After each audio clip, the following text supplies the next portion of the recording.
El cielo matutino sobre el campo Henderson en Guadalcanal lucha antenu resplandor platido mientras la primera la silla brilla paso lentamente entre la densa niebla. Era el 8 de octubre de 1942, y la jungla que rodaba el aeródromo parecía una criatura viviente esperando en silencio. Alrededor de los 06:04, el sargento John Basilone se agazapó en una trinchera fangosa con el rifle automático Browning firmemente agarrado. El arma pasaba 19 libras y, sin embargo, tras semanas de brutal combat, la sencha tan natural como sus propias extremidades. El air húmedo se le pegaba a la piel mientras la jungla a su alrededor susurraba con el suave crujido de los ramas y el lejano susurro de las hojas. En algún lugar más adelante, ocultos entre la espesa pared de enredaderas y sombras, soldados japoneses del 17. O ejército del teniente general Hoshi Imamura Yashion en posiciones que habían preparado con meticulosa disciplina. Cada hombre sostenía un rifle de desarrollo Arasaka, y levaba consigo la fría confianza de una fuerza cimentada sobre una doctrina arraigada. Durante meses a través del Pacífico, habían confiado en una defensa estática, respaldada por disparos precisos y una paciencia inquebrantable. Pensaban que las tropas estadounidenses siempre avanzarían en ráfagas predecibles de un solo disparo de fusil, deteniéndose para apuntar y frenando su avance, como la doctrina japonesa preveía desde la época de la guerra ruso-japonesa. Pero esa mañana nada se desarrollaría como creían. El soldado Samuel Jackson se movía 30 yardas detrás de Basilone, abriéndose paso entre la maleza con la confianza de un depredador que dominaba el territorio bajo sus pies. Su fusil automático Browning albergaba un brillante cargador de 20 balas que captaba breves destellos de luz filtrada.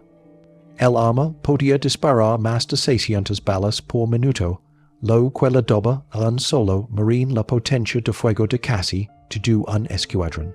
Jackson, a sus 19 años, había entrenado durante 3 meses en Camp Lejeune y otras 2 semanas bajo fuego en Guadalcanal. Había aprendido a moverse con el fusil como si fuera parte de su propio latido.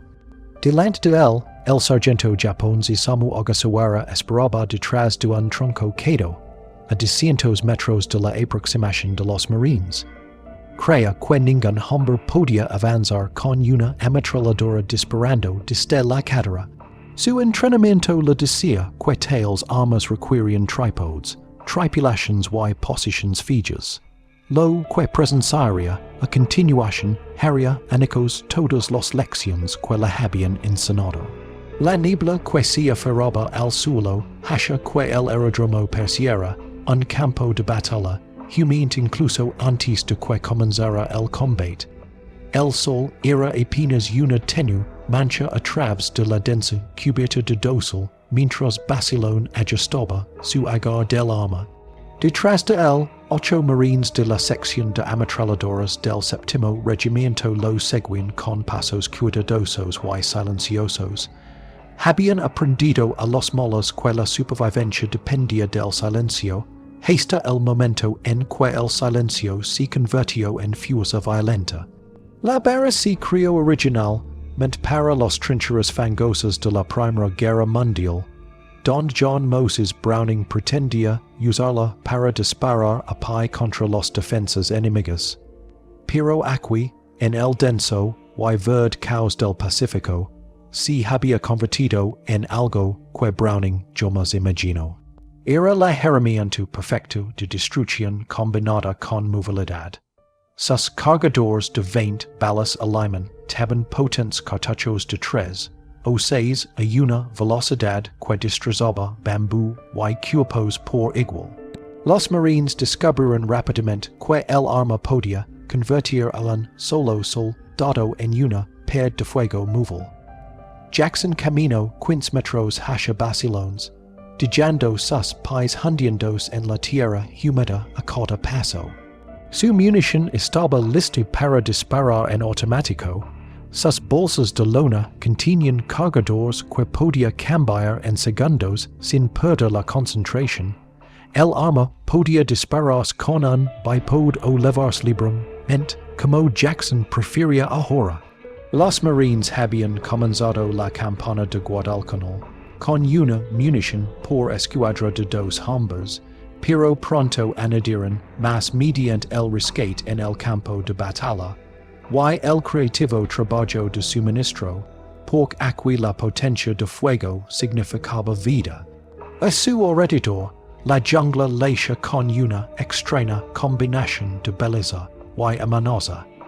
Enormes murciélagos frugivoros colgaban inmóviles de las ramas altas, mientras que los insectos se movían en densas nubes que zumbaban como motores distantes.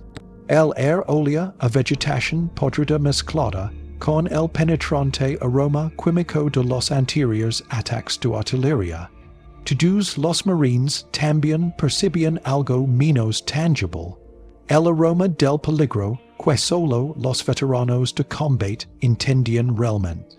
Frente a ellos, las líneas defensivas japonesas aguardaban en posiciones cuidadosamente diseñadas. No eran trincheras rudimentarias, sino sistemas estratificados construidos durante semanas de trabajo agotador. Pozos de tiro ocultos, trincheras y protección aérea aguardaban el esperado ataque estadounidense. Según su doctrina, los japoneses creen tener la ventaja. Confiaban en la paciencia, la precisión y su arraigado método de combate. Creen que cualquier fuerza atacante se vería obligada a detenerse, ponerse cubierto y intercambiar disparos cautelosos a distancia. Pero lo que no habían previsto era la nueva forma de batalla que los marines estaban implementando a través de la selva.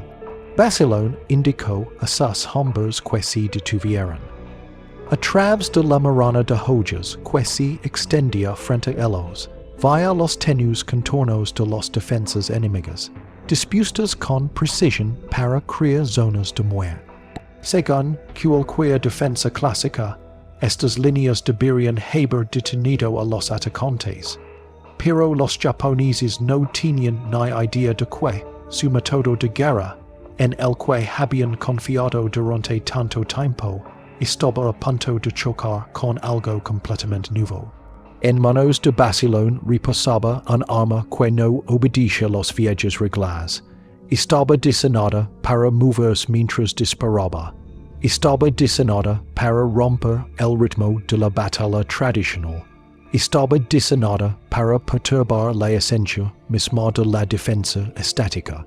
Ogasawara, mientras tanto, observaba y escuchaba sin percatarse de que los marines que se dirigen hacia el no se preparaban para detenerse al primer contacto. Se preparaban para avanzar a pesar de cada disparo. En los próximos minutos vería algo que creía imposible. Hombres que caminaban hacia el fuego mientras disparaban ráfagas de ametralladora que ahagaban cualquier sonido de la selva. Basilone respiró hondo, y se preparó para iniciar un asalto que cambiaría para siempre la visión que los soldados japoneses tenían de los marines estadounidenses. En cuanto apretara el gatillo, la selva estelaría con un estruendo que los supervivientes japoneses describirían más tarde con letra temblorosa como un trueno andante. El sargento Isamu Ogasawara se agachó tras el ancho tronco quedo de un árbol de cayaba que había sido arrastrado a su posición semanas antes para crear un escudo natural. Desde allí podía ver un estrecho val que su pelotón debía defender a toda costa. Su rifle Arisaka tipo 99 descansaba sobre el tronco, con el cerrojo listo para usar. Su cargador interno contenía 5 cartuchos de munición de 7,7 milímetros, capaces de matar a un estadounidense a 400 metros si disparaba correctamente. Ogasawara no era ajeno a la guerra. Lavaba luchando desde el incidente del puente Marco Polo en 1937, y comprendia media quella maioria quella battella era una prueba de pacientia y constancia, mas que de furia chaotica. Durante annos, el ejército imperial Japons había triunfado en China, y el sudeste asiático basándose en una puntería firme, un control de fuego disciplinado y posiciones defensivas diseñadas con meticuloso cálculo. Cada foso de fusileros a lo largo de este val seguía esas reglas tan conocidas. Los ametralladoras estaban cuidadosamente colocados para cubrir los accesos abiertos. Los fusileros estaban dispuestos para disparar en campos superpuestos.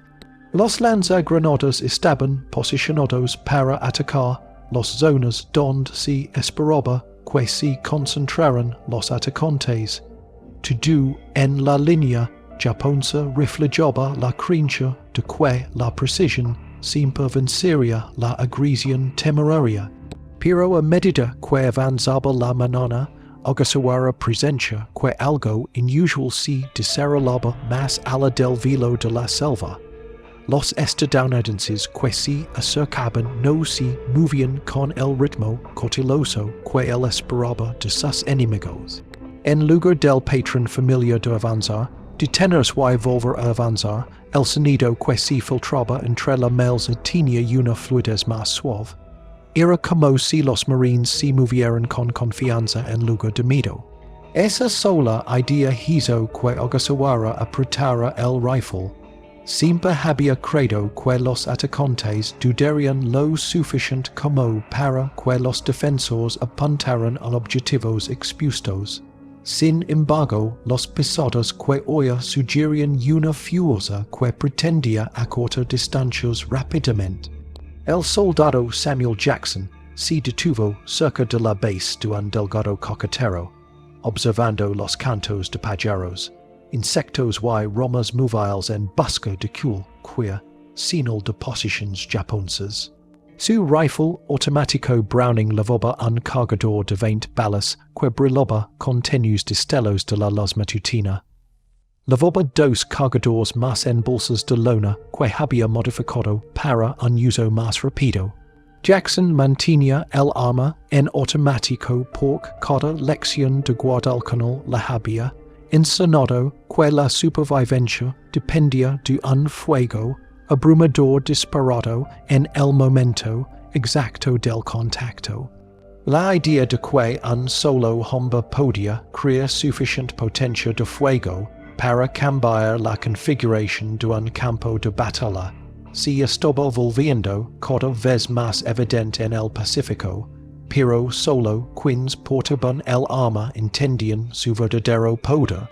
Los expertos militares tradicionales siempre habían creído que las armas automáticas debían anclarse al suelo con trípodes y ser utilizadas por equipos. Eran herramientas defensivas, no ofensivas. Estaban diseñadas para defender el terreno, no para conquistarlo. Sin embargo, los marines que marchaban por esta densa jungla habían descubierto una verdad que los libros de texto no habían escrito. Un solo hombre con una barra podía hacer que un escuadrón se comportara como un pequeño huracán de metal y impulso. Basilón levantó la mano y su escuadrón se detuvo al instante, delante de ellos, a través de capas de enredaderas y sombras, pudo distinguir el atisbo de formas artificiales.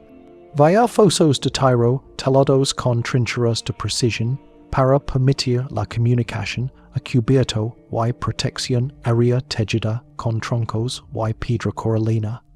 Todo en estas defensas le decía a Basilón que los japoneses habían seguido su doctrina a la perfección. Habían creado un terreno de batalla diseñado para romper cualquier avance estadounidense. Lo que los defensores desconocían era que esas posiciones fijas estaban a punto de ser superadas por tácticas nunca antes vistas. La barra en manos de Basilón no era un simple rifle, era un arma que barraba las viejas reglas de cuando y como un soldado de infantería podía disparar. la permiso movers y disparar al mismo tiempo, y es concepto por sí solo rompería el flujo de la defensa tradicional. Mientras tanto, Ogasawara se agazapó aún más en su cobertura, respirando lentamente para calmar los nervios mientras escuchaba el extraño patrón de movimiento proveniente de los marines. Algo en la fuerza que avanza, algo lo inquieto. No percian un ejército abriendo paso hacia las trampas previstas. Percian un ejército que pretendía atravesarlas por completo. El sargento Japón's recordó todo su entrenamiento centrado en la disciplina, la paciencia y la precisión en el tiro. Creía que si mantenía a sus hombres firmes, obligarían a los estadounidenses a exponerse. Sin embargo, la inquietud crecía al percibir que estos oponentes no se preparaban para detenerse a los primeros disparos. Seguirían avance, ando pace lo que pasara. El entrenamiento del cuerpo de marines había moldado a Basilone Jackson, y a los hombres que los seguían en algo fundamentalmente diferente de lo que los japoneses esperaban. En Paris Island y Camp Lejeune, los marines habían sido instruidos incansablemente en fuego y movimiento, habían aprendido que los batallas no se ganaban parales, andos bajo el fuego, se ganaban avance, ando a través de él. En lugar de memorizar pasos rígidos, se les enseñaba a adaptarse en movimiento, pensando en segundos, no en minutos. Fusiles automáticos como la bala se convirtieron en el corazón de esta nueva doctrina. El arma permitía a los escuadros avanzar a toda velocidad mientras mantenían una cortina de fuego de supresión. Un marine podía mantener una línea mientras otros avanzaban 10 metros, luego 20 y luego más. Luego, es marines se movía mientras otro extendía fuego de cobertura. Los comandantes japoneses desconocían este patrón. Esperaban que los atacantes se detuvieran, buscaran cobertura y luego lucharan con cautela. Estos marines estaban entrenados para hacer lo contrario. Jackson recordaba los innumerables ejercicios que habían moldado sus instintos. Había disparado la bala mientras se arrastraba por el barro, sortiendo obstáculos, corriendo distancias cortas y colocándose en posición de tiro sin vacilar. Había aprendido a disparar ráfagas cortas de 2 a 5 balas, ahorrando munición y manteniendo al enemigo acorralado. Podía sentir el equilibrio del fusil a cada paso y ajustarlo según lo desordenada que se volviera la selva. Sabía exactamente cuánto tiempo consumiría una ráfaga larga y cuántas balas necesitaría. Mientras tanto, fusileros japoneses como Ogasawara se entrenaban para disparar tiros únicos y precisos. Su disciplina era perfecta, pero sus armas y doctrina estaban diseñadas para una guerra diferente. Basilone inspeccionó las posiciones una vez más y una tranquila comprensión lo invadió.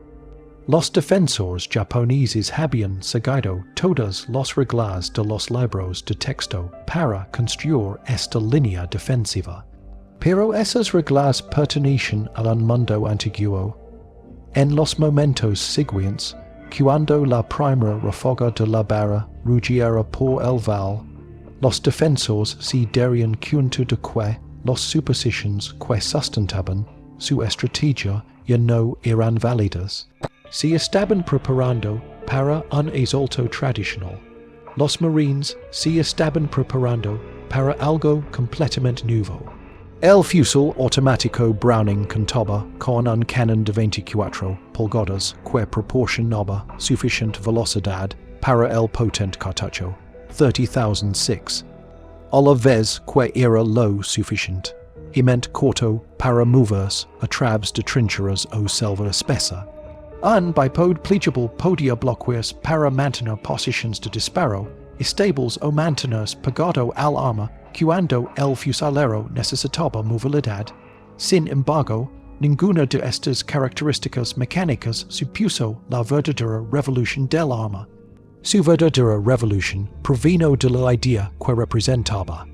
En guerras pasadas, armas automáticas como la Maxim, refrigerada por agua, o la Hotchkiss, refrigerada por aire requerían equipos de soldados para operarlas.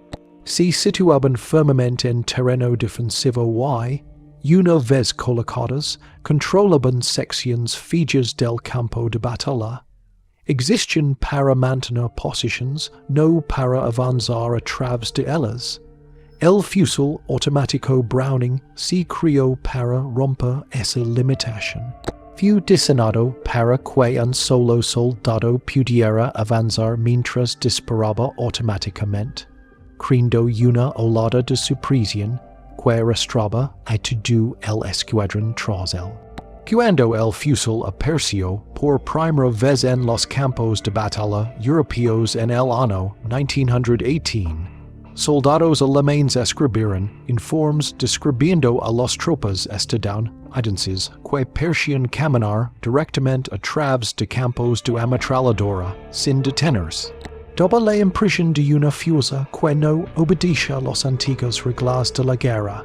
El concepto de fuego móvil en el que los marines avanzaban a pasos agigantados mientras disparaban en ráfagas, sacudió los cimientos de la planificación defensiva alemana. Su doctrina se basaba en que los atacantes buscaran cobertura y se detuvieran bajo fuego. La barra permitía a las tropas seguir avance, ando incluso mientras las balas volaban sobre sus cabezas. Esto generaba confusión, conmoción y una ruptura del ritmo normal de batalla. Al finalizar la Primera Guerra Mundial, los pensadores militares de todo el mundo se esforzaban por comprender el propósito del fusil automático Browning. El arma no encajaba fácilmente en ninguna categoría.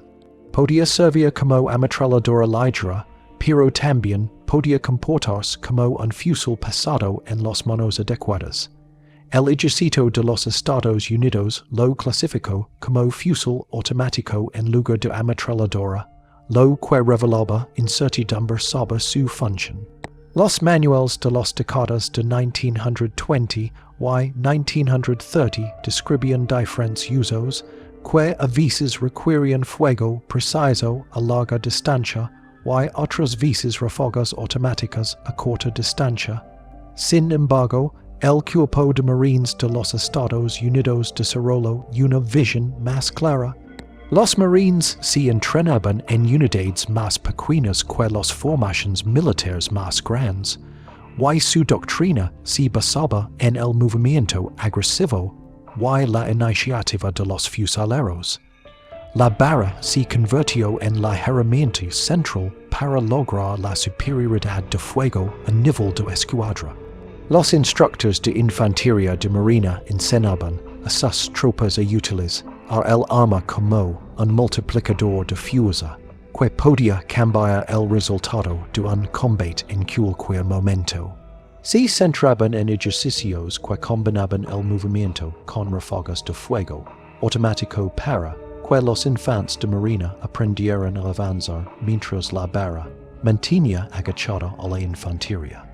En lugar de una barra por escuadra, los infantes de marina solían reunir dos o tres, siempre que era posible, recurriendo a material recuperado en el campo de batalla, o a ingenio práctico que ignoraba la lentitud de las cadenas de suministro formales.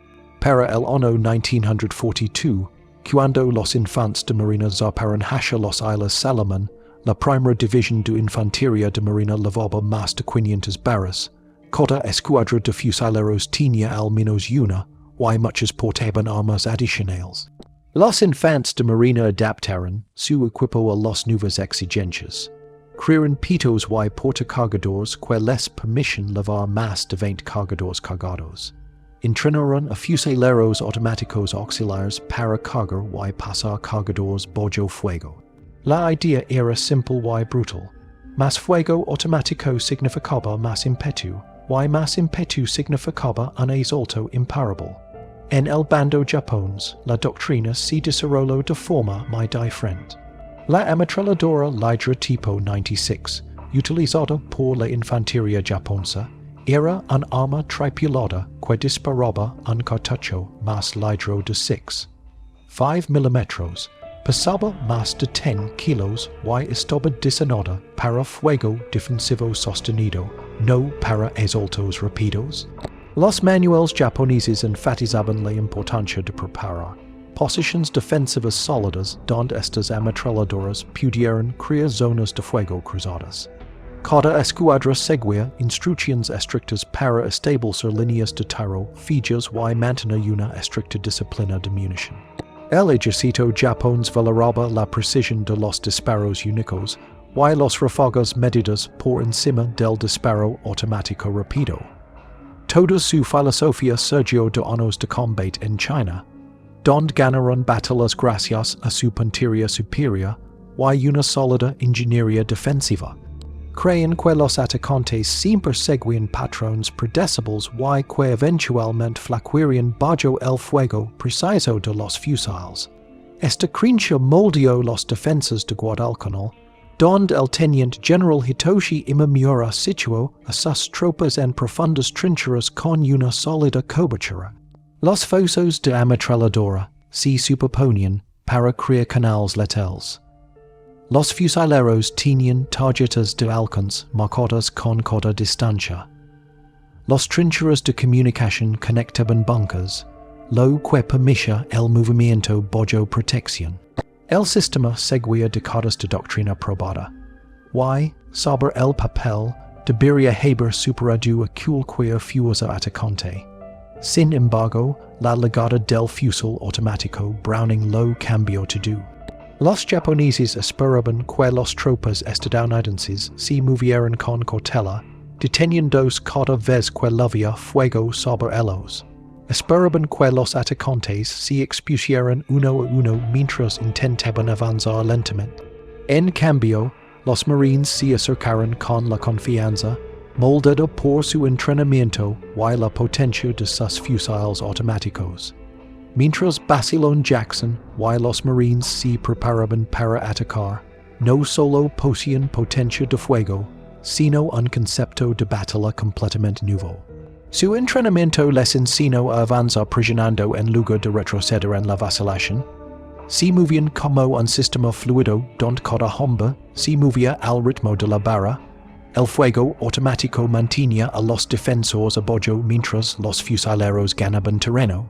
Luego, la barra avanzaba y el ciclo continuaba. Los defensores se veían obligados a esconderse y, una vez ocultos, perdían la oportunidad de aplicar su puntería disciplinada. La doctrina defensiva que había tenido éxito durante años simplemente no podía responder a una fuerza que se comportaba de esta manera. La verdad en Guadalcanal pronto demostraría que las trincheras, los bunkers y los campos de tiro, cuidadosamente dispuestos, ya no tenían la misma eficacia frente a atacantes que no paraban de moverse. En cuestión de minutos, la línea japonesa aprendería esta dura lección. Sus suposiciones, forjadas por años de entrenamiento y experiencia, se verían destrozadas por el sonido del fusil automático Browning resonando en la densa jungla de la isla. Un arma diseñada en una época diferente demostraría su valía en el Pacífico, reescribiendo las reglas del combate cuerpo a cuerpo mediante su implacable combinación de movilidad y fuego. Los defensores japoneses que aguardaban junto a los sitios de Guadalcanal creen comprender con exactitud cómo atacarían los estadounidenses. Su entrenamiento les indicaba que la infantería enemiga siempre avanzaba en ráfagas cortas, moviéndose de cobertura en cobertura y deteniéndose cada vez que el fuego se acercaba. Esperaban ver a los marines detenidos tras troncos quedos o pómeras en cuanto sonaran los primeros disparos. Su doctrina se basaba en esta idea. Los defensores dispararían ráfagas disciplinadas contra los atacantes expuestos, frenando su impulso hasta que el asalto fracasara.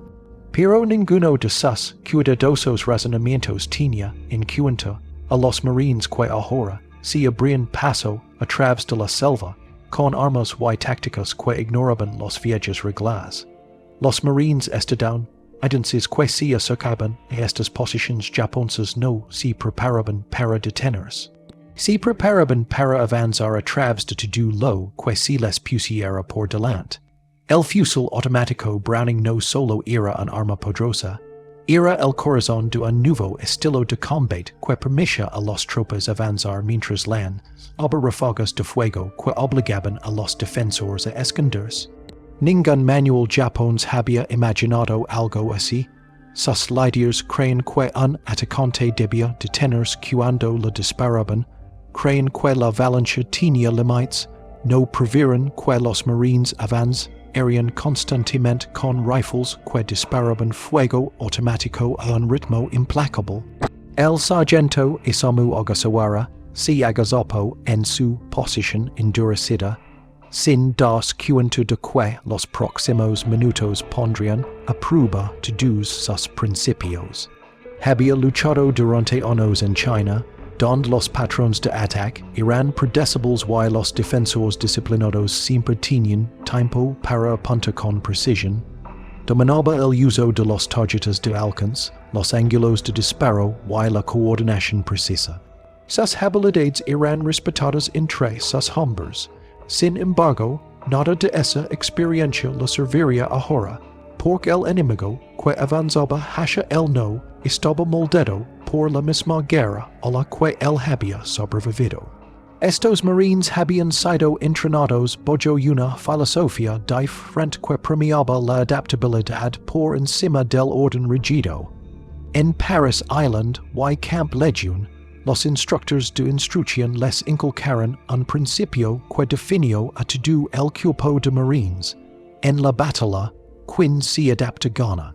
En lugar de memorizar procedimientos fijos, a los marines se les enseñaba a resolver problemas bajo fuego. Y en el Pacífico, esto significaba aprender a usar el rifle automático Browning no como arma de apoyo, sino como la base de cada asalto. Su entrenamiento giraba en torno a ejercicios de fuego y movimiento. Estos ejercicios enseñaban a los marines que, mientras un hombre disparaba, el resto avanzaba.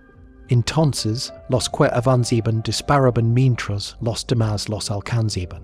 Con el fusil automático Browning disparando ráfagas en el momento oportuno, los defensores se veían obligados a agachar la cabeza.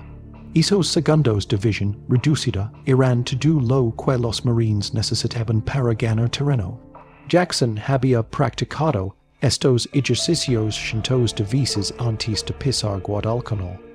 Corría con la barra cruzada sobre el pecho, la guiaba entre las ramas espesas y la levantaba al instante cada vez que apercibía un objetivo. Sus instructores le habían enseñado a inclinar el arma de forma diferente según la densidad de la vegetación. En la selva densa la sostenía en alto, cerca del hombro, listo para apuntar rápidamente. En campo abierto, la colocaba cerca de la cintura para ráfagas rápidas, lo que hacía efectivo a un hombre de barra no era solo la fuerza, era el control. Jackson aprendió a medir la duración de cada ráfaga sintiendo el retroceso y sabiendo que cada segundo de fuego consumía más de 10 disparos. Aprendió a disparar ráfagas de 2 a 5 disparos cuando la precisión importaba, o ráfagas más grandes al suprimir un búnker o una trinchera. Cada movimiento se convertía en instinto. El entrenamiento japonés seguía un camino casi opuesto a este espíritu. Toda su doctrina se basaba en la paciencia y la perfección. A los fusileros se les enseñaba a dar en el blanco a larga distancia con una sola bala cuidadosamente colocada. Aprendieron a conservar la munición y a disparar solo cuando estaban seguros de dar en el blanco. A las dotaciones de ametralladoras se les enseñaba a preparar posiciones que maximizaran el alcance y la precisión en lugar de la movilidad. Practicaban la colocación de sus canons tipo 96 en lugares donde pudieran disparar desde un lugar seguro sin ser superados. Para ellos, la idea de disparar en movimiento violaba la esencia misma de la disciplina. Su guerra en China había recompensado la puntería precisa y la serenidad. Enfrentarse a un enemigo que se comportaba como una tormenta de fuego automático era inimaginable. Mientras los marines se acercaban, Ogasawara observaba las sombras que se extendían por delante, esperando el momento en que el enemigo se expusiera. Esperaba ver a los hombres levantarse de sus escondites uno a uno, dándoles a él y a sus fusileros blancos claros. En cambio, oyó un sonido que no debería haber existido en la selva. Era el rítmico ritmo de botas avanzando sin detenerse. Era el zumbido mecánico de las armas puestas en automático antes de dar ninguna orden. Cuando Basilone divisó los contornos de las fortificaciones japonesas a través del foliage, indicó a sus hombres que se prepararan. Sabía que los japoneses habían seguido todas las reglas de defensa. Habían cavado trincheras profundas, reforzado la cobertura con piedra coralina, tejiendo una protección superior hecha de troncos, y dispuesto a sus soldados de forma que cada aproximación estuviera línea de fuego cruzado. Todo en su destino era perfecto, pero esta batalla no se decidiría con libros de texto. Se decidiría por quien pudiera imponer su ritmo al otro bando. Ogasawara ajustó su rifle y dio instrucciones en voz baja a sus hombres. Alto al fuego hasta que apes, can los objetivos. Que cada disparo cuente. Estas palabras habían guiado a su pelotón durante años de conflicto. Sin embargo, incluso mientras los pronunciaba, presencia que algo andaba mal. Los marines estaban demasiado cerca, demasiado confiados, demasiado silenciosos. Sus movimientos no se correspondían con ningún ataque que hubiera visto antes. No estaban tanteando con cautela. Se estaban posicionando para atacar con una fuerza abrumadora.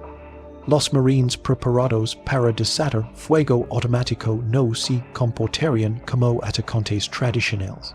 Se comportarían como una fuerza que convertiría el campo de batalla en una ola de ruido y movimiento. Y los defensores japoneses pronto descubrirían que sus posiciones, cuidadosamente diseñadas, estaban a punto de enfrentarse a la única arma que su doctrina no podía contrarrestar. Porque en ese momento de silencio antes de la primera ráfaga de fuego, Basilone supo exactamente lo que estaba a punto de suceder. Sabía que su barra inundaría la selva con un estruendo.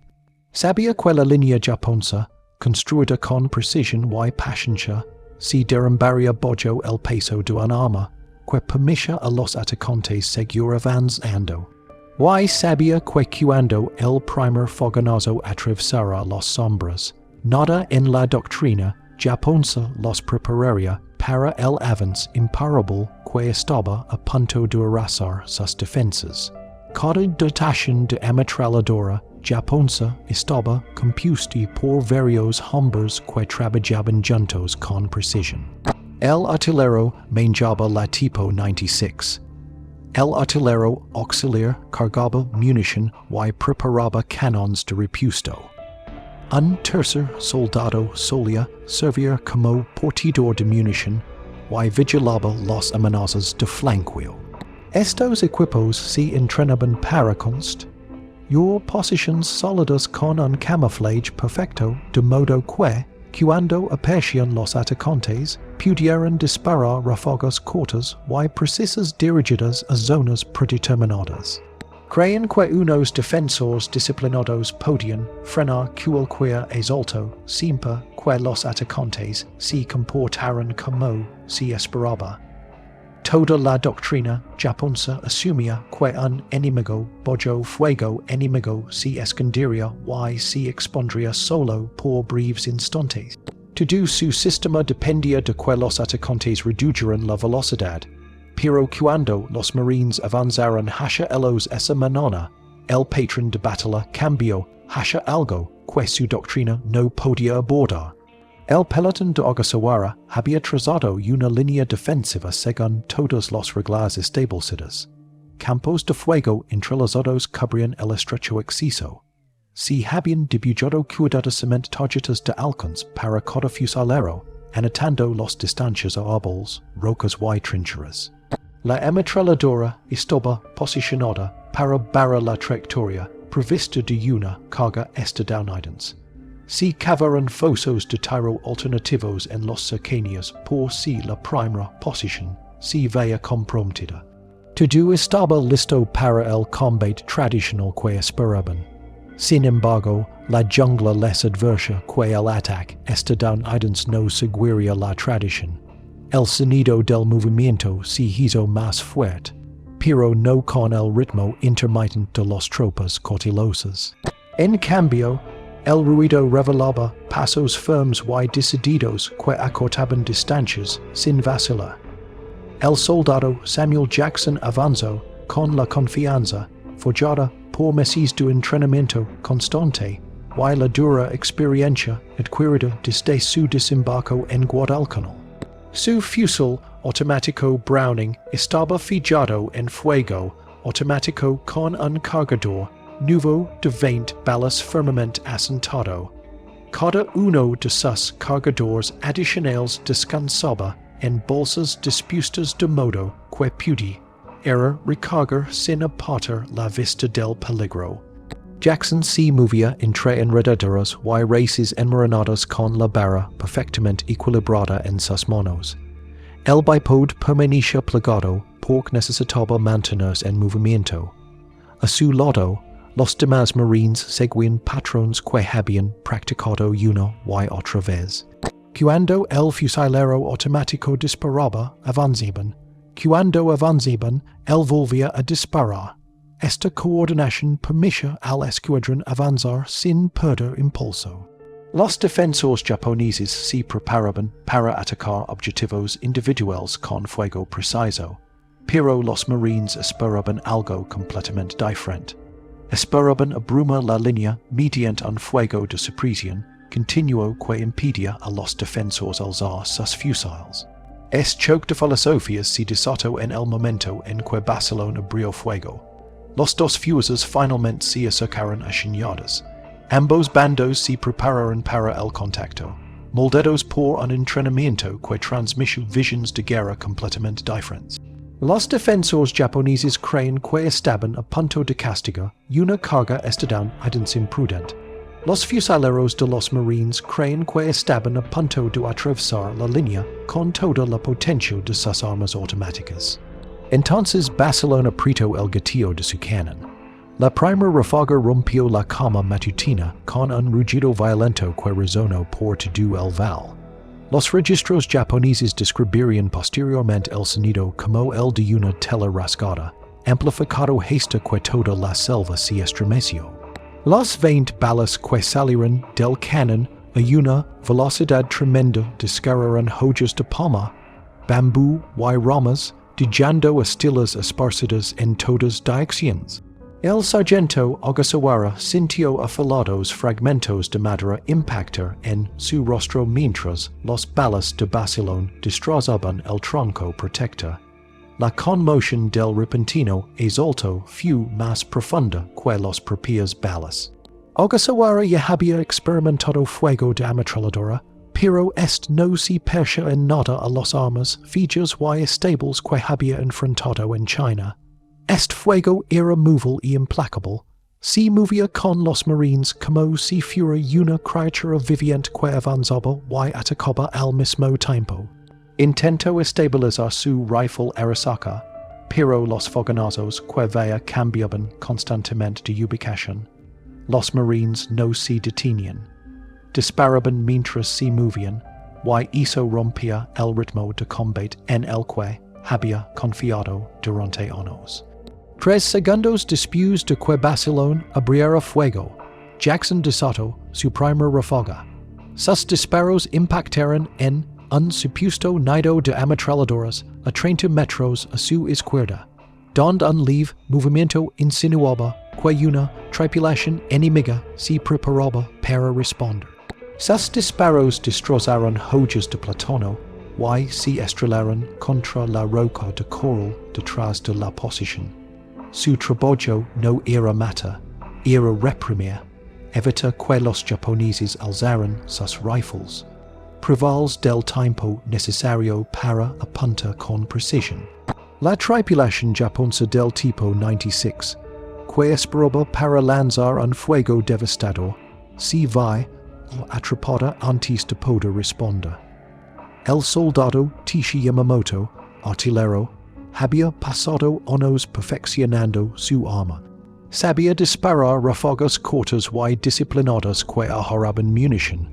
Pero esas habilidades no servían de nada contra un enemigo que disparaba con intensidad antes de que tuviera tiempo de levantar la cabeza. Los marines estaban conversión de la doctrina en un caos. Cada barra produce un profundo ritmo mecánico. Cuando varias barras disparaban a la vez, la jungla se llenaba de un ensordecedor estruendo que ahogaba el sonido de los disparos individuales. A los soldados japoneses les resultaba imposible identificar la procedencia del fuego. Los fusiles que requerían que el soldado levantara la cabeza por encima de la trinchera para cada disparo se volvieron inútiles. Cada vez que un fusilero japonés se levantaba, la jungla estalaba en ráfagas que lo obligaban a retroceder. Ogasawara gritaba órdenes intentando controlar la situación, pero su voz apenas se oía por encima del terror del fuego automático. Sus fusileros no podían coordinarse. Sus posiciones, que antes parecían interconectadas, ahora parecían aisladas. La doctrina japonesa esperaba que los atacantes eran lo suficiente como para que los defensores recuperaran el control. En cambio, los marines acortaron distancias a una velocidad aterradora. Cada vez que un soldado japonés intentaba apuntar, una ráfaga de fuego de barra hacía explotar fragmentos de coral a su alrededor. Vacilón se detenía solo el tiempo suficiente para cambiar de cargador.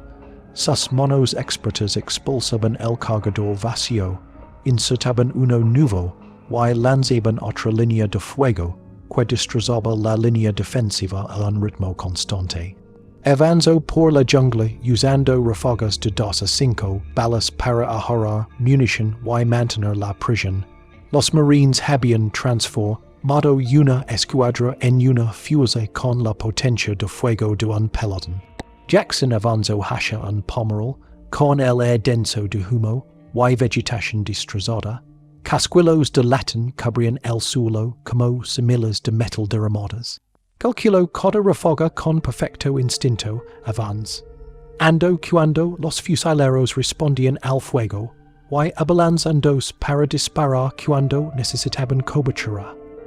El sistema de trincheras japonés, diseñado para canalizar a los atacantes hacia zonas de muerte, ahora funcionaba en contra de su propia fuerza. Los bunkers aislados no podían comunicarse. Los fusileros no podían levantarse para disparar sin ser silenciados.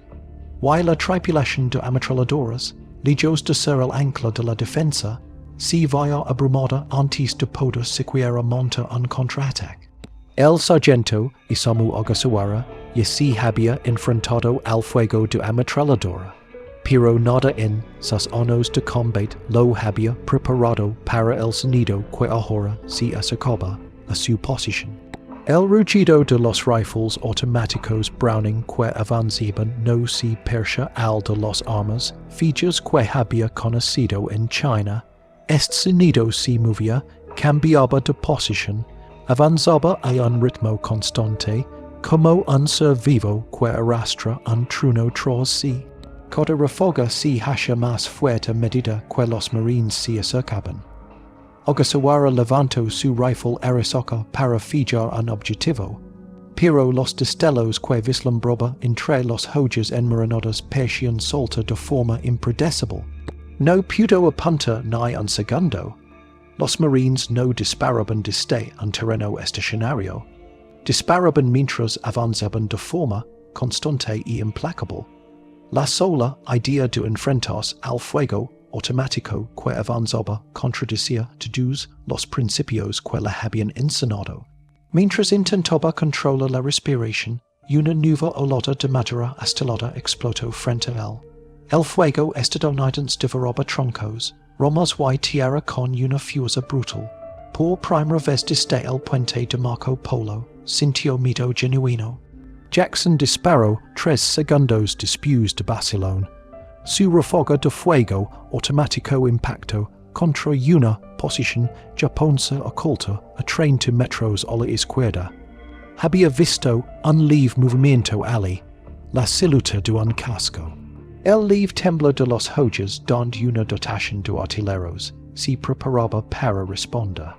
Sus disparos se hundieron en la maleza, dejando humedos golpes y agudos crujidos que resonaban en el aire. Los balas atravesaron hojas de plátano y se estrellaron contra el coral más ala del búnker. Jackson no disparó para matar, disparó para dominar, para obligar a los defensores a agacharse, para privar a los defensores de su capacidad de puntería. Sus cortas ráfagas estaban sincronizadas con un instinto perfecto. Cada ráfaga creaba una ventana para que el escuadrón se moviera. Cada ventana empujaba a los japoneses al colapso. El soldado Tishi Yamamoto, el ametrallador japonés, se había entrenado durante años con la tipo 96. Era hábil, disciplinado y preciso, pero nada en su entrenamiento le había sugerido un escenario como este. No podía levantarse de detrás de su arma el tiempo suficiente para ver los objetivos. Cada vez que intentaba mirar por encima de la loma baja, una olada de fuego lo obligaba a retirarse. El tipo 96 fue diseñado para ráfagas controladas desde una posición estable, no para batirse en duelo con ametralladoras móviles que avanzaban mientras disparaban. Yamamoto colocó las manos en las empuñaduras, obligándose a levantarse. Logró una única ráfaga que duró menos de 3 segundos, pero antes de que su asistente pudiera cargar la siguiente munición, una ráfaga de Barcelona destrozó la posición. Los 2 soldados japoneses se agacharon instintivamente, con la confianza destrozada. El avance de los barras creó una presión que los japoneses nunca habían experimentado. Cada arma, disparando 600 balas por minuto, produce un profundo ritmo metálico. Cuando varias barras disparaban a la vez, los ciclos superpuestos creaban un rugido que llenaba la jungla. El sonido, per se provenía de todas direcciones, eliminaba toda sensación de distancia, hasta que los defensores sintieron que el enemigo estaba a solo unos pasos, incluso cuando aún estaba a decenas de metros de distancia. Los fusileros japoneses entrenados para medir distancias rastreando los disparos individuales de los fusiles se vieron abrumados. No podían aislar ninguna fuente de fuego. No podían cronometrar el patrón. No podían apuntar. Ogasawara intentó gritar órdenes, pero el estruendo de los marines que avanzaban ahogaba su voz. Sus hombres se esforzaban por cargar nuevas balas en sus rifles Arisoka. Los armas de Serrallo, que en tono habían sido símbolos de la precisión japonesa, ahora parecían dolorosamente lentas. Cada vez que un fusilero levantaba la cabeza para apuntar, él estalaba en ráfagas que impactaban alrededor de la trinchera. Fragmentos de coral se dispersaban en nubes, hojas destrozadas, tierra arrasada. Los defensores estaban atrapados en un ciclo que no podían romper, necesitaban tiempo para apuntar, los marines se lo negaban. Las tácticas que empleaba Barcelona eran la esencia de la revolución, que el rifle automático Browning había supuesto para la guerra. Disparaba ráfagas controladas, no ráfagas salvage, de 2 a 5 balas a la vez. Lo justo para mantener al enemigo enterrado en sus trincheras. Lo justo para arrebatarles la capacidad de contraatacar. Si detenía solo el tiempo necesario para vaciar un cargador y cargar uno nuevo. Sus movimientos eran fluidos, moldeados por interminables ejercicios. Cada recarga tardaba solo un instante. Luego, otra ráfaga destrozaba el sistema defensivo japonés. Los marines avanzaron tras el Y a su lado como impulsados por el ritmo de su fuego. Para 1943, el cuerpo de marines aumentaría su número de barras de 503 por división a 867, pero esa mañana, Basilone y Jackson ya soportaban el peso de un pelotón entero. Su escuadrón luchó con la fuerza de una fuerza mucho mayor porque el fuego automático eliminaba toda ventaja que la línea defensiva japonesa había sido construida para explotar. Los defensores no podían levantarse para disparar, no podían moverse, no podían comunicarse. Sus trincheras y bunkers, Antonio cuidadosamente dispuestos en una red letal, se convertirían en aislados reductos de indefensión. Jackson avanzó a través de un grupo de cocoteros. El suelo a su alrededor estaba cubierto de casquillos de latón. El humo flotaba a baja altura sobre la tierra como una niebla reptante. La selva apestaba a vegetación quemada y metal caliente. Su respiración se estabilizó al ritmo del fusil. Fuego, paso, paso, fuego, paso, fuego. Sintió el peso del impulso tras él. Los marines avanzaban a un ritmo que aturdía a los defensores. Este era el corazón de la guerra en la jungla, tal como la habían redefinido los marines. El fuego automático no solo mataba, sino que destrozaba la moral. Ogasawara vaya a sus hombres rendirse bajo la prisión.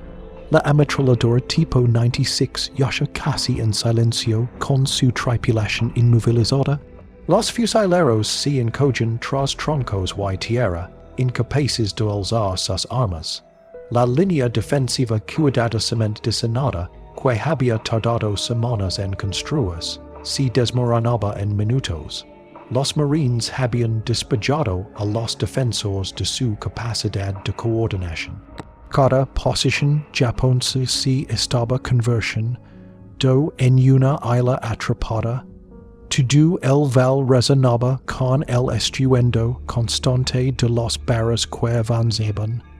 Y en ese avance implacable, Ogasawara comprendió la verdad.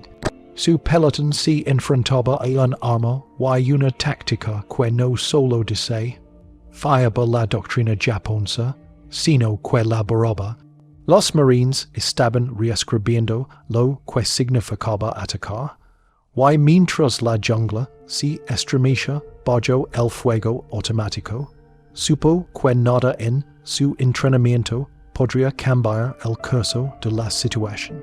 La posición de ametralladoras japonesas logró disparar una única ráfaga corta, pero fue demasiado escasa y demasiado tarde. El tipo 96 había sido construido para una defensa fija, no para un combate donde el enemigo se movía como una tormenta. El soldado Tishi Yamamoto disparó esos breves disparos con toda su disciplina, pero la ráfaga duró menos de 3 segundos. Antes de que pudiera ajustar la puntería, una lluvia de disparos de múltiples fusiles automáticos Browning se abalanzó sobre la posición y la derribó contra el suelo. El fuego de los marines llegaba en oladas superpuestas, tan intensas y constantes que la dotación de ametralladoras nunca tuvo oportunidad de recuperarse. Cerca de Ali, el soldado Kenji Tanaka intentó alzar su fusil Arisaka desde una pequeña trinchera a 20 metros del puesto de mando de Ogasawara.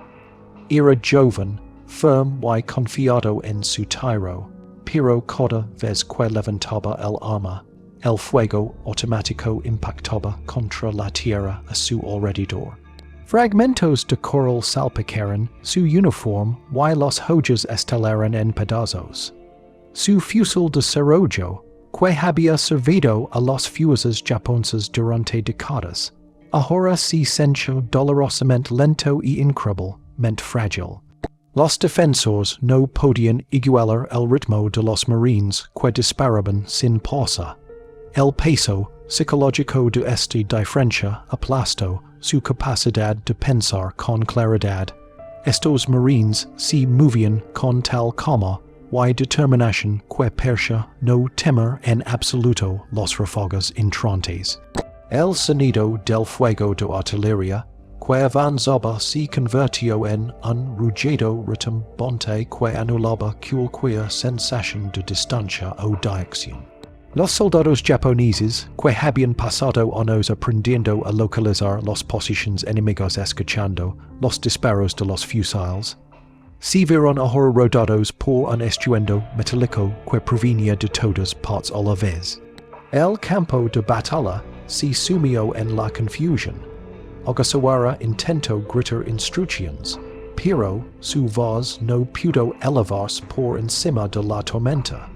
Su plan de defensa, cuidadosamente elaborado, carecía de sentido bajo semejante presión. Uno a uno, sus fusileros dijeron de intento devolver el fuego. Pues cada intento se topaba con ráfagas que los obligaban a retroceder. Los marines habían dominado un ritmo de avance que destrozó las expectativas japonesas. No se precipitaron imprudentemente. No dudaron. Avanzaron a paso firme tras un escudo de ráfagas automáticas que mantenía a los defensores sepultados en sus trincheras. Incluso las posiciones japonesas más fuertes sentían el peso de la inevitabilidad oprimiéndolas. Pero cuando los marines alcanzaron el corazón de la línea defensiva, solo habían transcurrido 18 minutos desde el primer disparo. Sin embargo, para los soldados japoneses, acorralados en sus trincheras, era como si las horas se hubieran desvanecido en un único y terrible momento. Nada para lo que habían entrenado se parecía a lo que ahora enfrentaban. Esperaban que los atacantes rompieran la formación tras las primeras bajas, pero los marines se fortalecían a medida que avanzaban. Esperaban que el fuego de precisión de los fusiles obligara a los estadounidenses a ponerse a cubierto, pero los marines se negaban a detenerse. Esperaban ver miedo en los rostros de sus enemigos, pero los marines avanzaban con una expresión serena y firme bajo sus cascos. El sargento Isamu Ogasawara, sangrando por cortes causados por la explosión de fragmentos de coral, observaba con incredulidad cómo la línea a su alrededor se desintegraba. Su red defensiva había sido diseñada para canalizar a los atacantes hacia estrechas líneas de fuego. Pero los atacantes no se comportaban como soldados comunes. Se comportaban como tormentas de metal ambulantes. El fuego automático destrozó la línea japonesa, no matando a todos los defensores, sino negándoles la oportunidad de luchar eficazmente. El punto de inflexión de la batalla llegó cuando Jackson atravesó un grupo de bananos que protegían su aproximación al nido de ametralladoras. Basilón mantuvo el frente silenciado con ráfagas precisas mientras Jackson circulaba sigilosamente hacia el flanco. El foso de ametralladoras japones había sido construido para mirar hacia adelante. Era letal desde ese ángulo, pero ciego a los lados. Jackson caminó a través del suelo blando, y la vegetación desgarrada hasta llegar a un punto a unos 30 metros de la posición de Yamamoto. Levantó la barra con cuidado, luego disparó una ráfaga completa de 20 balas. Las balas impactaron en el foso antes de que Yamamoto pudiera girar su arma. El ametrallador cayó al instante. Su ayudante se desplomó a su lado, herido y aturdido. El silencio que siguió dentro del foso fue más profundo que cualquier sonido que los defensores hubieran conocido. El arma más poderosa de su plan difen, Sivo había sido destruida por un solo marine con un rifle automático portátil. El efecto psicológico se propagó más rápido que cualquier ataque físico. Si su ametralladora principal podía ser eliminada tan fácilmente, que posibilidades tenían los fusileros con armas de desarrollo. Los soldados japoneses que sobrevivieron a ese momento inicial sintieron que su moral se derrumbaba como si los hubiera golpeado un peso invisible. Su doctrina les había enseñado que el fuego disciplinado podía disbaratar cualquier asalto. Su entrenamiento les había enseñado que la precisión y la paciencia siempre triunfaban. Sin embargo, ninguna de esas lecciones se aplicaba ahora. Los trincheras individuales que antes tenían campos de tiro superpuestos ahora luchaban solas. Las trincheras de comunicación que conectaban sus posiciones eran inútiles porque nadie se atrevía a usarlas. Los soldados japoneses eran ahora ailas aisladas que perdían fuerza bajo el fuego continuo. Su otrora formidable línea se había convertido en una serie dispersa de bolsas desesperadas, cada una aislada de la siguiente. Ogasawara logró arrastrarse hasta una estrecha zanja de drenaje que conectaba con una línea secundaria de cientos metros detrás de la posición principal. Su cuerpo temblaba de agotamiento y incredulidad. Un podía ver el estruendo de los marines avance, ando mientras se acercaban a los restos de su pelotón. El estallido de los fusiles japoneses moribundos percha débil y inútil bajo el rugiente fuego automático. En menos de 20 minutos, 14 de sus 18 hombres habían desaparecido. En una batalla normal, estas pérdidas podrían haber llevado horas o incluso días de lucha. Pero este nuevo enfoque estadounidense, la combinación de fuego móvil y movimiento implacable, había destruido a su pelotón antes de que pudiera siquiera comprender lo que estaba sucediendo. Lo que se desarrolló en el fondo de Isval se convirtió en una lección esencial registrada en los informes posteriores a la acción del cuerpo de marines. La guerra había demostrado sin lugar a dudas que concentrar armas automáticas a nivel de escuadrón podía cambiar el equilibrio de la guerra de infantería. Un solo escuadrón armado con varias barras había luchado con la fuerza de una unidad mucho mayor. Mantuvieron la movilidad sin sacrificar la potencia de fuego. Abrumaron las posiciones defensivas sin necesitar un gran apoyo. Y lo más importante, quebraron la fortaleza psicológica de defensores bien entrenados. Los soldados japoneses que una vez lucharon con una disciplina inquebrantable se encontraron confusos, desorientados y incapaces de contrarrestar al enemigo que nunca se detenía. Los marines habían demostrado que la movilidad combinada con la potencia de fuego automática hace más que matar. Desmanteló los cimientos mismos de las tácticas defensivas tradicionales, y las lecciones aprendidas en ese enfrentamiento de 18 minutos resonarían en toda la guerra del Pacífico. Las secuelas del asalto revelaron la magnitud de lo que el fusil automático Browning había logrado. Los marines habían demostrado que colocar armas automáticas en manos de fusileros de escuadra creaba una fuerza mucho más flexible y devastadora que los sistemas más antiguos que dependían de secciones de ametralladoras pesadas. Cada escuadra, que portaba varias barras, poseía la potencia de fuego de un pelotón entero armado únicamente con fusiles de desarrollo. Podían moverse con rapidez, cambiar de dirección al instante y mantener una presión constante sobre los defensores. Esta capacidad de combinar movilidad con un fuego abrumador cambió el equilibrio del combate de infantería en Guadalcanal y en todo el Pacífico. Los oficiales japoneses que estudiaban los informes del campo Henderson se esforzaban por comprender cómo un número tan reducido de atacantes había roto una línea defensiva tan cuidadosamente diseñada. El teniente general Hoshi Imamura revisó los listas de bajas de las posiciones que rodeaban el aeródromo, y su alarma crecía con cada página. Sus soldados habían descrito a estadounidenses que avanzaban disparando sin pausa, sin miedo y sin la vacilación que siempre había permitido a los defensores recuperar el control. Al principio, descarto estos relatos como exageraciones fruto del pánico, pero las mismas descripciones aparecían en un informe tras otro de las tropas supervivientes.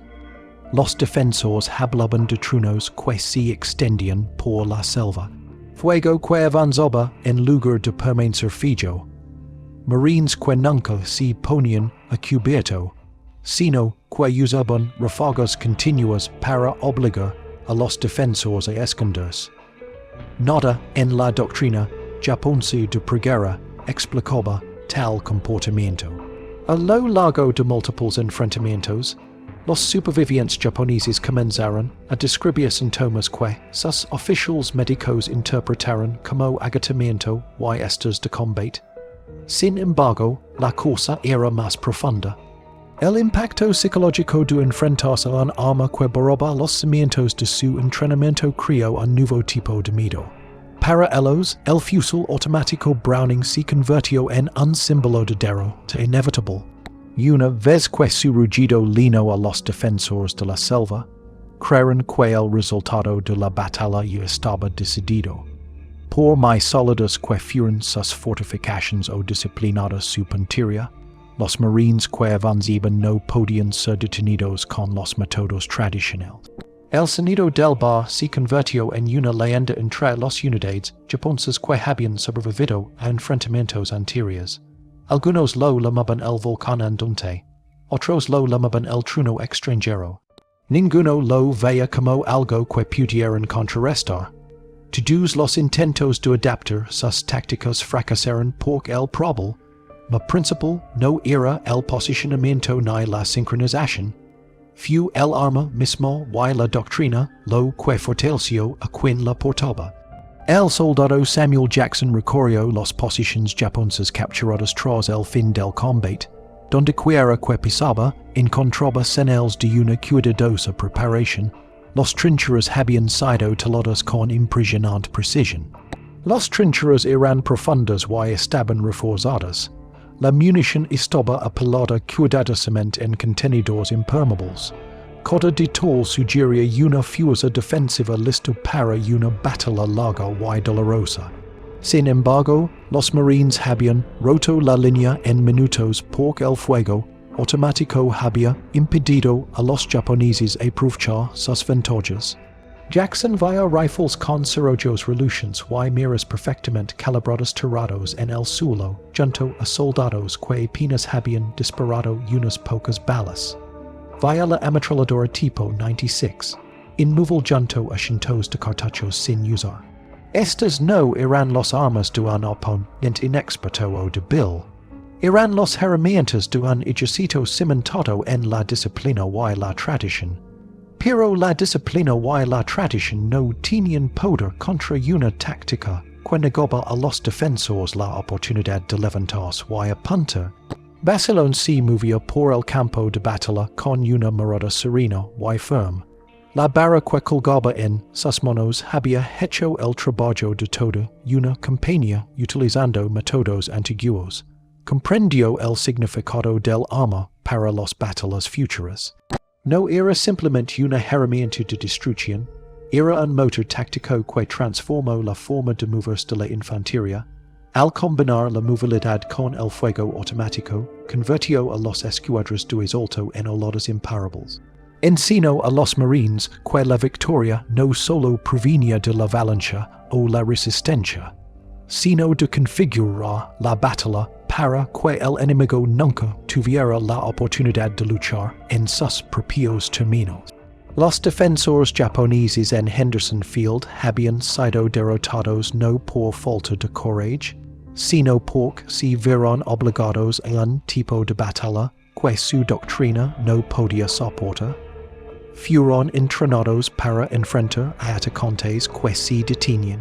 No fueron entrenados para enfrentar a atacantes que borraban la paz. A medida que la guerra se expandía por el Pacífico, las lecciones de Guadalcanal se propagaron rápidamente entre las unidades de marines. Cuando los marines atacaron en Bougainville en 1943, escuadras armadas con varias barras asaltaron posiciones japonesas que se esperaba que resistieran durante horas. En cambio, se derrumbaron en minutos bajo un implacable fuego de supresión. En Peleliu en 1944, los marines emplearon las mismas tácticas para avance, a través de sistemas de cuvas que se consideraban imposibles de penetrar sin artillería. El fusil automático Browning les permitió inmovilizar a los defensores dentro de las cuvas el tiempo suficiente para maniobrar hacia posiciones de flanqueo. Cada nueva batalla demostraba la misma verdad. Las armas automáticas en manos de la infantería en movimiento transformaron por completo la naturaleza de la guerra de asalto. Los comandantes japoneses intentaron desarrollar contramedidas. Documentos capturados de finales de 1944 muestran que habían identificado correctamente la barra como el pilar central de la táctica estadounidense. Recomendaron ordenar a las tropas que concentraran su fuego específicamente en los fusileros automáticos. Pero este consejo demostró una incomprensión fundamental del sistema de infantería de marina. Los oficiales japoneses imaginaban que cada escuadra estadounidense solo tenía una barra. No se dieron cuenta de que muchas escuadras llevaban dos o tres, o a veces más. Si un soldado de la barra caía, otro continuaba el fuego de supresión. La táctica sobrevivió incluso cuando los soldados no lo hacían. Concentrar el fuego en un solo infante de marina no sirvió para detener el fuego automático que continuaba avanzando desde los demás. La influencia de esta revolución táctica se extendió mucho más allá de la guerra del Pacífico. La comprensión de que cada soldado requería armas capaces de un fuego automático sostenido moldeó la siguiente generación de fusiles de infantería. Los diseñadores estudiaron las lecciones de Guadalcanal al crear armas como el AK-47 y el M16. Ambos reflejaban el principio de que el soldado debe poseer una potencia de fuego que est a la altura de los desafíos del combate a corta distancia. Las tácticas de fuego a pie que aterrorizaron a los defensores japoneses se convirtieron en una piedra angular de la doctrina de infantería moderna. En guerras posteriores, las tropas a menudo no se percataron de que utilizaban técnicas perfeccionadas por primera vez por los marines que luchaban por abrirse paso a través de la húmeda jungla alrededor del campo Henderson en el año 1942. Para los soldados japoneses que sobrevivieron a esa batalla, el recuerdo de los marines que avanzaban nunca se desvaneció. Recordaron a hombres que no se detuvieron a punta, sino que avanzaron tras ráfagas de fuego tan potentes que podían destrozar madera y roca. Recordaron un rugido atronador que ahogaba cualquier otro sonido. Y recordaron el momento en que se dieron cuenta de que su línea defensiva no tenía respuesta para el arma que se acercaba. Ese día, los marines hicieron más que ganar una batalla.